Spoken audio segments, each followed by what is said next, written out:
নমস্কার বন্ধুরা, লাল শাক করলা দিয়ে ভাজবো। জানি আপনারা খেয়েছেন, তবে একবার আমার মতন বানিয়ে খেয়ে দেখুন। লাল শাকগুলো করলাগুলো কেটে নেব, কেটে ধুয়ে আনবো। ধুয়ে নিয়ে চলে এসেছি, কড়া বসিয়ে দিয়ে তেল দিয়ে দিয়েছি। তেলটা গরম হলে মৌরলা মাছ ভেজে নেব ভালোভাবে। কেউ মোয়াটিও বলে, কেউ মৌরলাও বলে। আরও যদি কোনো নাম থাকে নিশ্চয়ই কমেন্ট করে জানাবেন আপনারা। পুরো ভিডিওটি দেখার অনুরোধ রইল। ভালোভাবে ভেজে নেব।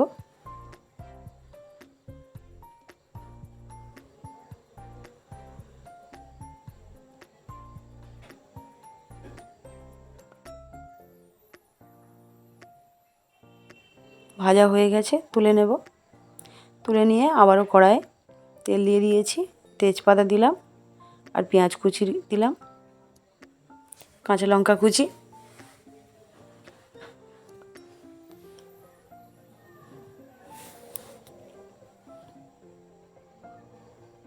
আর করলা আর আলু কেটে নিয়েছিলাম সেগুলো দিয়ে দিয়েছি। কেউ ছোটো ছোটো করে কাটে, কেউ লম্বা লম্বা করে কাটে। আমি এরকম লম্বা লম্বাভাবে কেটে নিয়েছি। আলু না চাইলেও না দিতে পারেন। ভালোভাবে ভেজে নেব।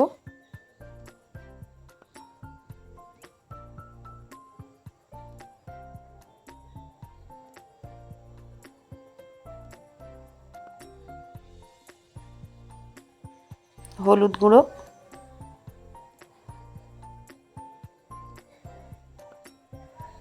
লঙ্কার গুঁড়োও দিয়ে দিলাম, দিয়ে ভালোভাবে নাড়িয়ে নেব।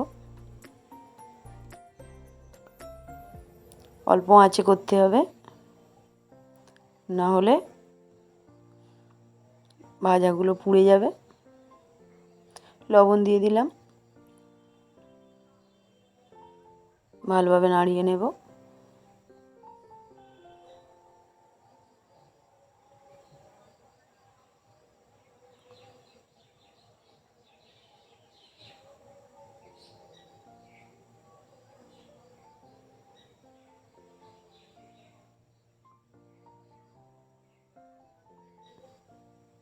একটু জিরে বাটা দিয়ে দিলাম,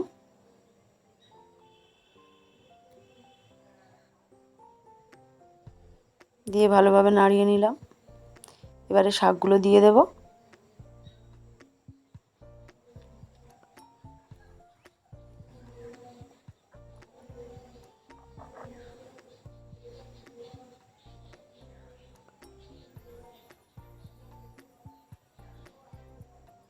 এবার নাড়িয়ে নেব ভালোভাবে।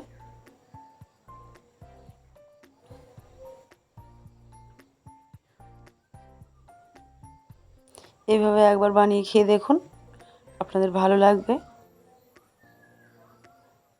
এভাবে চাপা দিয়ে দিয়ে রান্না করব। দেখুন বন্ধুরা কত কমে গেছে।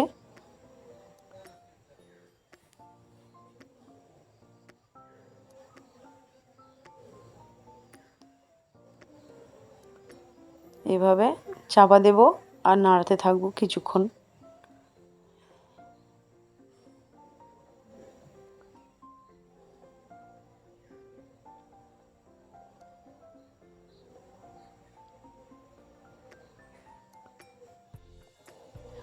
আবারও ঢাকনা খুলে আবারও নাড়িয়ে দিলাম, দিয়ে এবারে মাছগুলো দিয়ে দেব।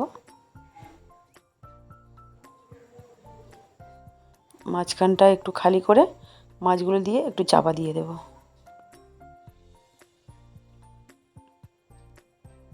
দিয়ে আবার ঢাকনা দিয়ে দিয়েছি, আবার ঢাকাটা খুলে নিলাম, দিয়ে ভালোভাবে নাড়িয়ে নামিয়ে নেব।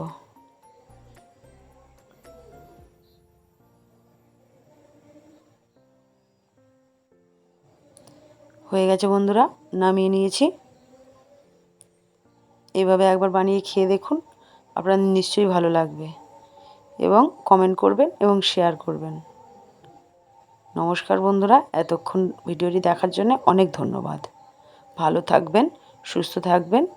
নমস্কার।